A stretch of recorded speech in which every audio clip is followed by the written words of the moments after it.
Bueno, pues yo muy contenta hasta aquí. Os echamos a faltar a muchos de vosotros, ¿eh? No a todos, no a todos. Nah, es broma. Os echamos a faltar y al menos venir a compartir la palabra aquí es pues aprovechar para vernos, ¿no? Estábamos muy bien juntitos todos allí en Libertad. Pero bueno, gloria al Señor, ¿no? Que Él puso en el corazón abrir este punto de misión y ver cómo arranca y cómo va tomando forma. Es una alegría, esta es la verdad. Bueno, quería empezar orando para que el Señor me ayude y sobre todo para que me guíe. Gràcies, Senyor, per poder estar aquest matí aquí i gràcies per poder compartir de la paraula. Com ja et deia aquest matí al llevar-me, Senyor, que la teva misericòrdia sigui sobre mi i que tu, per l'Esperit, Senyor, treguis i posis les paraules que creguis convenient, Pare. En el nom de Crist. Amén. Bueno, la pregunta sería, para empezar, si os hubiese gustado estar con Jesús. Cara a cara, ¿eh? A veces pensamos que si hubiésemos tenido esta oportunidad, bueno, hubiese sido tremendo, ¿no? Pero mucha gente pudo estar cara a cara con Jesús y no le siguieron o no quisieron aceptar el compromiso que Jesús proponía. Como siempre digo, para comer pan y peces y beber vino, allí estaba todo el mundo. Pero cuando Jesús decía aquello de si alguno quiere venir en pos de mí, tome su cruz y sígame, entonces la gente se esfumaban. Y aún así, incluso los propios discípulos, tal y como somos nosotros también, pues tenían sus momentos de debilidad, de dudas. Bueno, eran humanos como nosotros, ¿no? Pero qué chulo hubiera sido ver a Jesús cara a cara, comer con Él, como hemos hecho ahora con el pan y el vino, en esa mesa. Hubo un discípulo, a ver si adivináis el nombre, que fue el más privilegiado en el contacto personal con Jesús. Hasta el punto que dice la Biblia que acostumbraba a reposar su cabeza sobre el pecho de Jesús. ¿Os imagináis esto? ¿Quién era? Juan, muy bien. A mí por la noche me gusta mucho cuando nos acostamos y Marta pone la cabeza encima mío de mi pecho. Es una sensación, no sé si para ella es lo mismo, supongo que sí, pero ostras, esto de poner la cabeza, claro, yo no lo hago a la inversa, pero esto de poner la cabeza sobre el pecho de alguien lo más cerca posible de su corazón, y Juan pudo experimentar esto. Y el texto que vamos a leer es un texto escrito por este mismo Juan. ¿Cuántos libros hay en la Biblia que haya escrito Juan?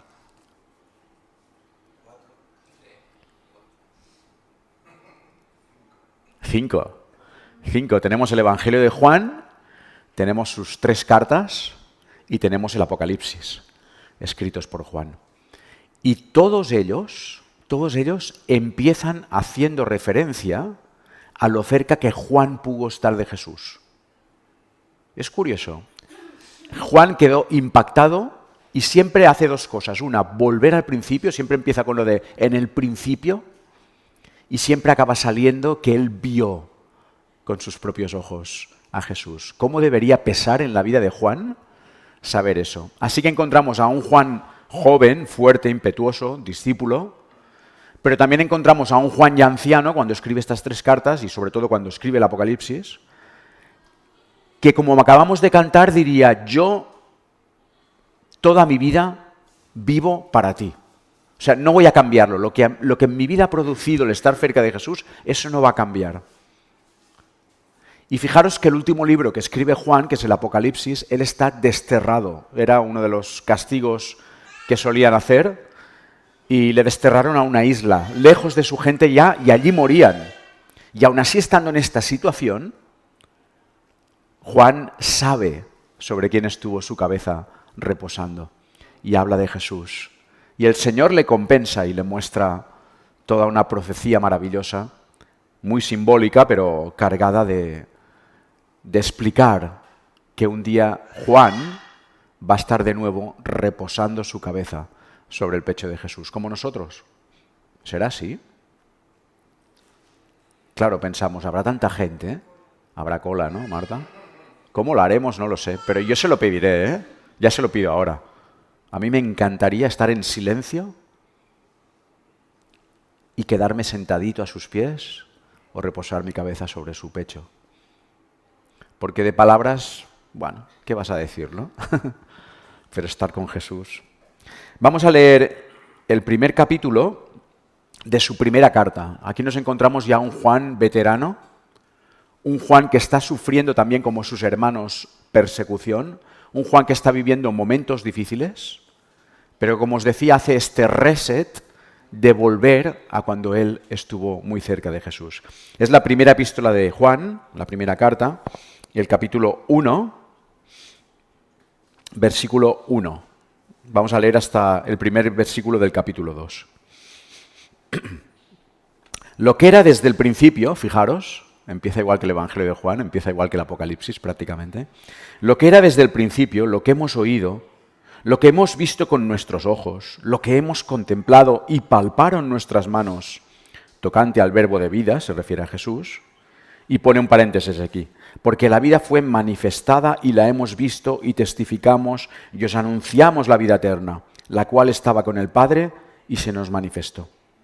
Pues bien, lo que hemos visto y oído, eso os anunciamos, para que también vosotros tengáis comunión con nosotros.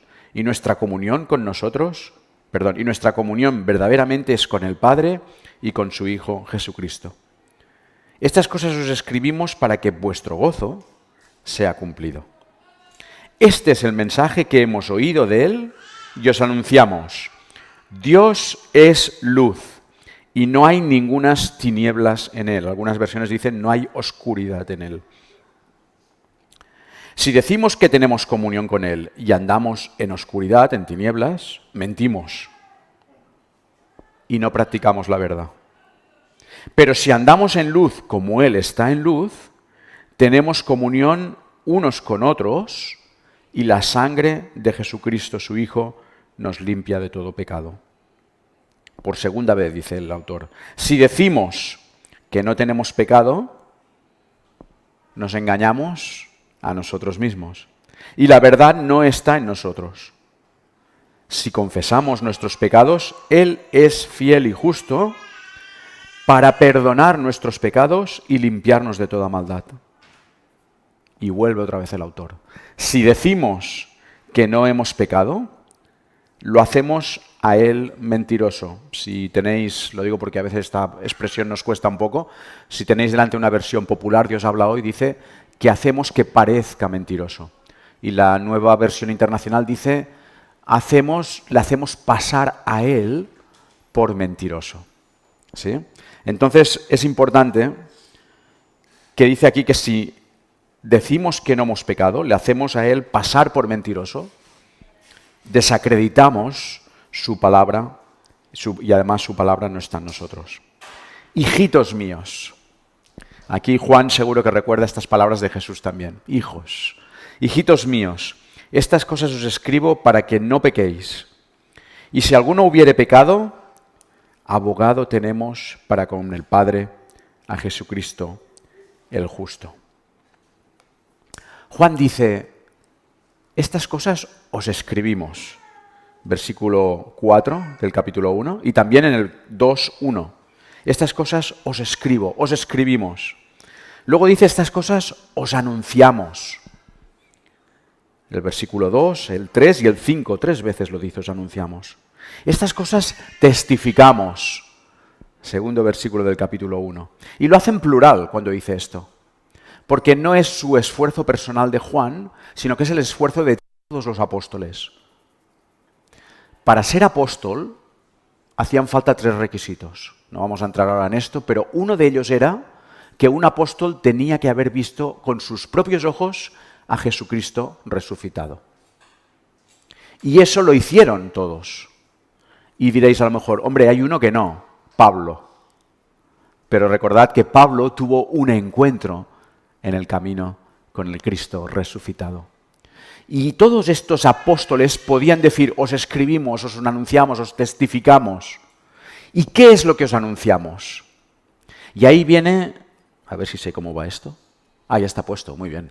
Este punto de partida que os propongo. Para entender lo que Juan va a decir, es importante cómo él lo va a acreditar. Lo que era desde el principio. Juan está remontando, igual que hace en los primeros versículos que ahora los veremos del Evangelio de Juan, está diciendo que Cristo ya estaba desde el principio. Cuando encontramos en la creación ese hagamos al hombre, ahí hay un coloquio, hay un debate interno, hay una comunicación en esa Trinidad maravillosa. Hagamos al hombre. Y Jesús estaba implicado. De hecho, ahora leeremos, o no, bueno, no lo sé por el tiempo, que Juan, al empezar su primer evangelio, dice que Jesús estaba desde el principio, que todas las cosas por él fueron hechas y que sin él nada de lo que es hecho hubiera sido hecho. Y Juan dice, lo que era desde el principio. No os estoy contando algo nuevo. Os estoy hablando de aquel que ya estaba desde el principio, que es eterno. Y añade, lo que hemos oído. Juan no está hablando por terceros, no está contando algo que le han contado a él. Juan dice, yo lo he oído. He oído las palabras de Jesús. He estado con él sentado, he caminado con él. Lo que hemos visto. Y es curioso el detalle este, con nuestros ojos, dice. No con los ojos de otro, lo que hemos visto con mis propios ojos. A veces lo utilizamos esta expresión, ¿verdad? Cuando queremos decirle a alguien que es verdad lo que hemos visto, decimos, es que lo he visto con mis ojos, lo que hemos visto con nuestros ojos. Y añade un paso más, lo que hemos contemplado, que contemplar es mucho más que ver. Es estar ahí saboreando con la vista o con todos los sentidos una realidad que tienes delante, lo que hemos contemplado. Lo que palparon nuestras manos. Y aquí igual nos viene a la mente a Tomás, ¿verdad? Poniendo ahí... Bueno, no nos dice el texto que llegara a poner sus dedos en la herida de Jesús y en sus manos. Sí nos dice que Jesús se lo ofreció. Pero Juan palpó el cuerpo de Jesús. Juan recostó su cabeza sobre el pecho de Jesús. Lo que hemos palpado con nuestras manos tocante al verbo de vida. Y qué bonita expresión esta de verbo de vida. Verbo quiere decir, viene de logos, y logos quiere decir la palabra, aquel que siempre ha sido, el eterno. Lo que hemos visto todas estas cosas tocante a aquel que es eterno y que es el Dios de vida. Y es una base importante. Vamos ahora aquí al Evangelio de Juan, capítulo 1. Y aquí encontraréis al Juan, este joven discípulo. Dice en el versículo 1, en el principio era el verbo y el verbo era con Dios y el verbo era Dios. Este era en el principio con Dios. Fijaros cómo se parece a este texto, ¿eh? Todas las cosas por Él fueron hechas y sin Él nada de lo que ha sido hecho fue hecho. Y mirad lo del verbo de vida. Dice el versículo 4. En Él estaba la vida y la vida era la luz de los hombres. La luz en las tinieblas resplandece y las tinieblas no prevalecieron contra ella. Qué parecido, ¿verdad? Este texto de Juan escrito ya como anciano. El principio, la luz. Y si vamos al libro de Apocalipsis, también empieza así. Habla de la revelación de Jesucristo y Apocalipsis 1:2 dice, Juan, el que ha dado testimonio de la palabra de Dios y del testimonio de Jesucristo y de todas las cosas que ha visto. Juan ha quedado marcado en su retina las imágenes de Jesús. Y en todos sus libros aparece constantemente, yo lo he visto. Allí en el pueblo donde nosotros vamos a menudo, nos reunimos como en un grupito de gente que, bueno, nosotros decimos no creyentes, pero esto a veces es complicada esta expresión, pero gente que hemos podido hablar un poquito del Evangelio.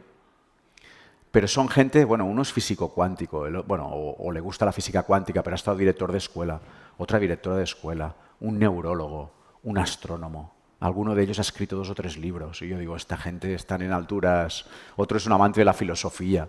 Había sido profesora en la Universidad de Filosofía. Y hablamos, ¿no? Y puedes discutir y puedes debatir.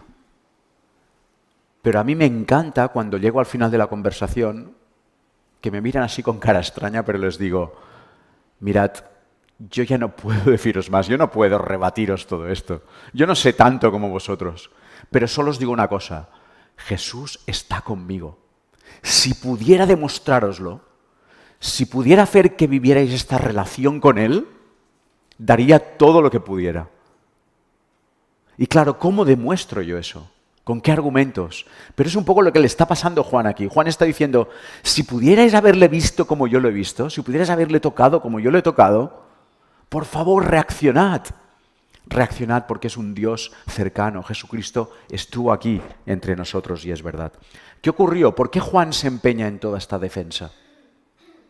En esa época, como ahora, cada uno decía la suya. Estaban bueno, no va a ser una clase así muy de esto, pero estaban los docetistas. Ellos decían que Jesús en realidad, negaban su divinidad diciendo que el Espíritu no era de Dios. O sea, Jesús era humano.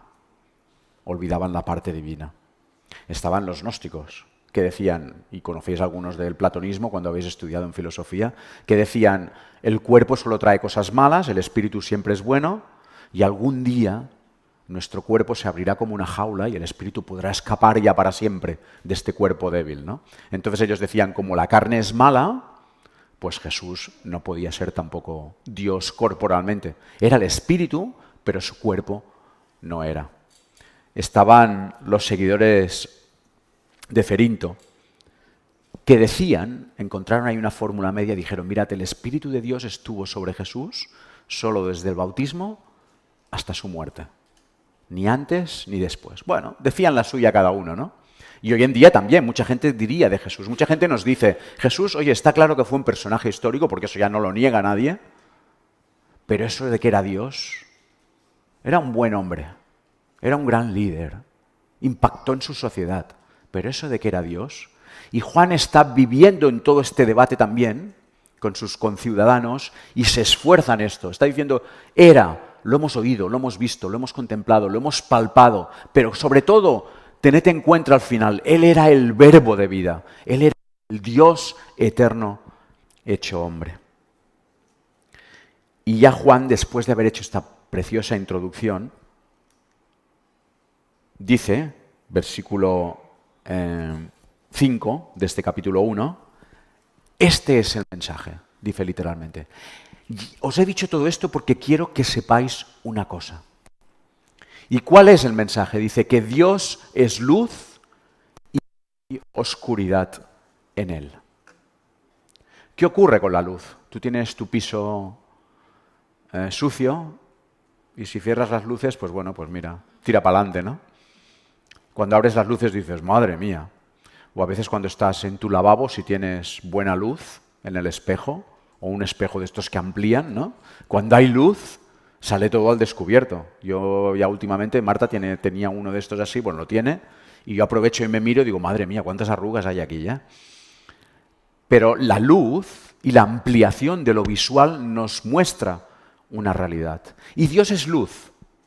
Es luz en sí mismo. Fijaros que el Evangelio de Juan, el mismo Señor Jesucristo encontramos en el Evangelio de Juan que dice, yo soy la luz del mundo. Y el que me sigue no andará en oscuridad. Fijaros cómo Juan, tanto en sus cartas como en el Evangelio, va siguiendo esa misma línea. El que me sigue no andará en tinieblas, sino que tendrá la luz de la vida. Si sigues a Jesús, no solo verás la luz de Dios, no solo vas a ver esa luz maravillosa, sino que además vas a ser iluminado. Esa acción que hace la luz de la vida. Y dirá también el Evangelio de Juan, en Él estaba la vida y la vida era la luz de los hombres, lo hemos leído ya. Aquella luz verdadera que alumbra a todo hombre venía a este mundo. Dios es luz y no hay oscuridad, no hay medias tintas. Aquí no se vale decir es que Él es y no es. Aquí no se vale decir es que yo le sigo pero no le sigo. Aquí no se vale decir es que yo soy bueno, pero bueno, sí es verdad que peco, pero sigo siendo bueno. Dios lo pone todo al descubierto, porque Él es luz. Y ahí pasamos de observar a Jesús a observarnos a nosotros mismos. Juan se da cuenta de eso. Y dice, Él es luz, podemos verle, yo le he visto, pero esa luz pone de manifiesto quién soy yo y cómo soy yo. Y vienen aquí los tres si decimos que encontramos y que hemos leído en este texto. Si decimos que tenemos comunión con Él y andamos en oscuridad, ¿qué pasa? Mentimos y no practicamos la verdad. En todos los escritos de Pablo aparecen estos dos contrastes, la luz, la oscuridad, la verdad y la mentira. La luz y la oscuridad, la verdad y la mentira. Y aquí Juan va a decir, no te engañes. Puedes llegar a convencerte a ti mismo y autoengañarte, pero a Dios no le engañas. Si decimos que tenemos comunión con Él, que somos sus hijos, que somos creyentes, que estamos y entendemos lo que Él ha hecho por nosotros, pero andamos en oscuridad, no andamos como Él quiere, mentimos y no practicamos la verdad. Pero si andamos en esta luz, como Él está en luz, entonces sí que tenemos comunión unos con otros, entre nosotros, y la sangre de Jesucristo, su Hijo, nos limpia de todo pecado. O andamos en tinieblas o andamos en luz. No se puede ir a medias, no hay sombras. En el Evangelio no hay sombras. O eres creyente o no lo eres. O le sigues o no le sigues. No juegues a ir a medias, porque no funciona. No funciona. Y entonces sí que es verdad que si decides seguirle, igualmente vas a seguir siendo un pecador hasta que estés en su presencia. Pero Él va a hacer su acción. Por eso dice el texto, la sangre de Jesucristo te va a limpiar de todo pecado. O negamos, número 2, tener pecado, o confesamos nuestro pecado. Solo hay esas dos opciones, fijaros, versículo 8. Si decimos que no tenemos pecado, nos engañamos a nosotros mismos y la verdad no está en nosotros. Pero si confesamos nuestros pecados, Él es fiel y justo para perdonar nuestros pecados y limpiarnos de toda maldad. O negamos ese pecado, tener pecado. Fijaros que aquí no dice, sino dice tener pecado, o confesamos nuestro pecado a Dios. Para ser creyente, para ser hijo de Dios, una de las primeras cosas que hay que hacer es no solo aceptar lo que Él ha hecho por nosotros, sino luego arrepentirnos, quebrantarnos, darnos cuenta de que somos miserables y que lo vamos a ser hasta que estemos en su presencia. Somos indignos y luchamos y trabajamos para no volver a caer en lo que tantas veces hemos caído. Pero el Señor nos levanta, la sangre de Jesucristo nos limpia de todo pecado si vamos con una actitud de humillación, de humildad delante de Él, si confesamos, como dice aquí, nuestro pecado. Y en tercer lugar, versículo 10, si negamos, ahora ya no dice que tengamos pecado, sino que hemos pecado, o tenemos la opción también de admitir la verdad de su palabra. Y esta tercera parte es dura, por lo que hemos leído antes. Si negamos que hemos pecado, hacemos que Dios parezca mentiroso. Hacemos o tenemos a Dios por mentiroso. Lógicamente sabemos que Dios no puede mentir, no es mentiroso. Pero ¿en qué se convierte nuestro testimonio?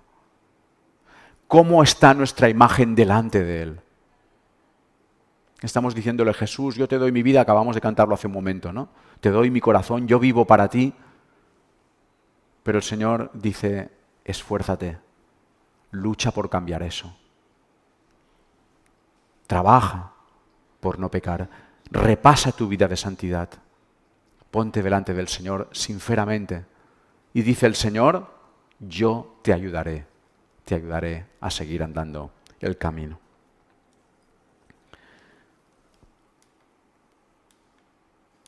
Aquí. ¿Y todo esto, Juan, para qué? Porque, a ver, hemos entendido que Juan estuvo cerca de Jesús. Hemos entendido que debemos de ser sinceros, honestos delante de Dios en cuanto a nuestro pecado. ¿Todo esto para qué? Y aquí Juan también, a Juan le gusta esto de los 3 puntos, los que habéis estudiado homilética. Juan es normalmente en casi todas sus predicaciones o sus exposiciones de la palabra encontramos esos 3 puntos. Y aquí en este primer capítulo de Juan aparece 3 veces la expresión ¿para qué? ¿Todo esto para qué? ¿Por qué esta mañana estoy compartiendo yo esto con vosotros? Pero sobre todo, ¿por qué Juan se esforzó en explicarnos todo esto? Porque el Señor quiere que en tu vida ocurran tres cosas preciosas, entre otras muchas. En primer lugar, versículo 3 del capítulo 1, para que podamos recuperar la comunión con el Padre y con su Hijo Jesucristo. Y fijaros en esta palabra, recuperar. Dios se esforzó, hizo lo imposible para que tú puedas tener comunión con Él. No se podía hacer más que venir a este mundo enviando a su propio Hijo y muriendo en una cruz en tu lugar. Ya más no se puede hacer. Hay un texto precioso que dice que Dios, habiéndose esforzado muchas veces y de muchas maneras, en estos últimos tiempos nos ha hablado en Jesucristo. Ese es el esfuerzo de Dios. Dios quiere que tengamos comunión con Él, con el Padre y con su Hijo Jesucristo, y que la recuperemos si es necesario. Y eso es importante, es el gran propósito de este Evangelio, recuperar la comunión con el Padre. En segundo lugar, para que nuestro gozo sea cumplido. Porque queremos ser felices, hemos sido diseñados para ser felices. Mirad, la Biblia no promete felicidad en ningún versículo de la Biblia. Ojo con el Evangelio que predicamos. No encontrarás en toda la Biblia, sigue a Jesucristo y serás feliz. Eso no existe. De hecho, mirad al propio Jesucristo y decidme si pudo ser feliz. Mirad a sus discípulos. Juan mismo sufrió también el martirio y murió por el Evangelio. Estaba desterrado. Cuando escribe esto estaba en persecución. ¿Fue feliz Juan? Yo creo que no. Y eso algunos creyentes podemos entenderlo, porque somos creyentes, pero seguimos buscando esa felicidad y esa felicidad nunca es plena. Pero hay algo que sí promete la palabra de Dios, que es el gozo, la paz. Y Juan dice, mi segundo propósito es este, que nuestro gozo sea cumplido. Pero mirad, para que este gozo se cumpla, solo hoy, en primer lugar, es necesario que estemos en paz con Dios, recuperando la comunión con el Padre y con el Hijo y con su Espíritu. Si tú quieres estar y sentir el gozo de la salvación, necesitas recuperar y volver a este Dios que te creó. Recuperar esa comunión. Hace un mes hablaba con un chico que después de muchos años, sabiendo del Evangelio, decidió aceptar y seguir a Jesucristo como su Maestro, como su Señor y Salvador. Y me explicaba todo, y lo explicaba muy bien, porque yo le preguntaba, quería estar seguro de que había entendido el Evangelio. Y me explicó muy bien todo, pero al final me dice, hay una cosa que no te puedo explicar. Y yo digo, ¿qué es? Y me dice, que siento una paz que no sé explicarla a la gente que me rodea. Siento una paz, siento un gozo inmenso, pero no sé transmitirlo. Y le dije, bienvenido al club, porque ser seguidor de Cristo es también sentir esta paz, este gozo, y a veces no saberlo explicarlo, como le pasaba incluso al propio Juan, aunque se esforzaba contándolo al máximo. Pero en tercer lugar hay un tercer propósito también. ¿Para qué? Para que no pequemos. Capítulo 2, versículo 1. Claro que sí. Que Jesucristo haya muerto en una cruz por nosotros, que su sangre haya sido derramada, eso no quiere decir que Dios no espere de nosotros que luchemos contra el pecado. La pregunta es, ¿qué trae a tu mente Dios ahora? El Espíritu Santo. ¿Qué crees tú que a Dios no le gusta de ti? No estoy hablando qué es lo que a ti no te gusta de ti mismo. Estoy diciendo qué puede ser que a Dios no le guste de ti. Y todos tenemos nuestros rincones oscuros. Y ahí es donde esa luz entra. Y cuando uno tiene una actitud de decir, Dios, ¿qué es lo que no te gusta de mí? Dios coge su linterna, de esas pilas gordas, y te apunta y dices, madre mía, mejor no seguir alumbrando. Pero es necesario pasar por ahí, para luego entender que Dios aún así te ama y quiere recuperar esta comunión contigo. Así que terminamos con este precioso ahí. capítulo 2, versículo 1. Y si alguno hubiere pecado, anda, mira por dónde está hablando de ti. Ah, no, que está hablando de mí también. Si alguno hubiere pecado, ¿qué? Abogado tenemos para con el Padre, a Jesucristo el justo. Está bien que reflexionemos sobre en qué momento estamos, en qué condición estamos ante Dios. Pero nunca esto debe superar el entender qué quiere Dios, por qué de su esfuerzo para llegar a ti. ¿Sí? Yo siempre comparto esto con lo del pan y el vino, por ejemplo. Está muy bien y es necesario, y la Biblia nos enseña que debemos reflexionar cómo estamos delante del Señor a la hora de tomar el pan y el vino. Pero recuerda una cosa, hay algo más importante que eso. Y es que Jesucristo, y eso por eso pan y por eso vino, murió y derramó su sangre para que tú puedas estar en paz con Él. Así que la Biblia nos llama constantemente a que nos examinemos, pero sobre todo a que no sea que examinándonos no seamos capaces de mirar a Dios y decir, Señor, gracias porque me has salvado y porque derramó la sangre tu Hijo en aquella cruz. Es nuestro abogado. Y aquí tenemos, para terminar, la escena del juicio. Está el juez, el padre. Está el acusador, el fiscal, que te señala con el dedo, el enemigo, el diablo, y te dice, tú eres pecador. ¿De qué vas diciendo que eres creyente? Estás engañando a ti mismo y a los demás. El acusador está constantemente así. ¿Os suena esto? A veces se oye la voz por aquí, ¿verdad? Si fueras creyente de verdad, todo esto no... Y está venga, y venga, y venga. Es el fiscal, es su trabajo. Él es... si te apartas del Señor. Es su objetivo. Pero también está el abogado defensor. Jesucristo mismo. Abogado tenemos para con el Padre. Y al final el juez coge su mazo y dice, este señor es declarado, y golpea y dice, culpable. Tú y yo somos culpables y dignos de la pena máxima, la pena capital, como se dice en los juicios, la muerte. Pero en aquella escena ocurre algo inédito. El abogado defensor pide la palabra, se dirige al estrado, mira al juez y le dice, es cierto, es culpable, pero la pena la pago yo. Voy a pagar lo que él merece. Y el juez, cogiendo su mazo, golpea, se levanta la sesión. Eres libre. Eres libre. Y tenemos que vivir como libres en Jesucristo. Porque aunque seamos pecadores, aunque hayamos fallado muchas veces, Juan también falló. Pero Juan dice, yo quiero recuperar la comunión con el Padre. Y Él quiere que compartamos esto también, que nos sintamos así. Se levanta la sesión. Eres libre. Eres inocente a los ojos de Dios, aunque te cueste creerlo, aunque me cueste creerlo a mí. Porque Jesucristo ha pagado el precio de mi pecado por mí.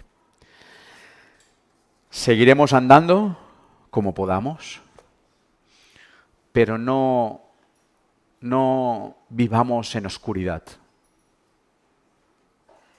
Dios nos ha ofrecido esta luz maravillosa. Seamos valientes para abrir nuestro corazón y decir, Señor, ilumina lo que tengas que iluminar, aunque no me guste, pero te necesito, te quiero seguirte, perdóname, quiero estar en comunión contigo. Y gracias, porque diga lo que diga quien sea, incluso yo mismo, sé que tengo un abogado, que es Jesucristo. Que el Señor nos bendiga.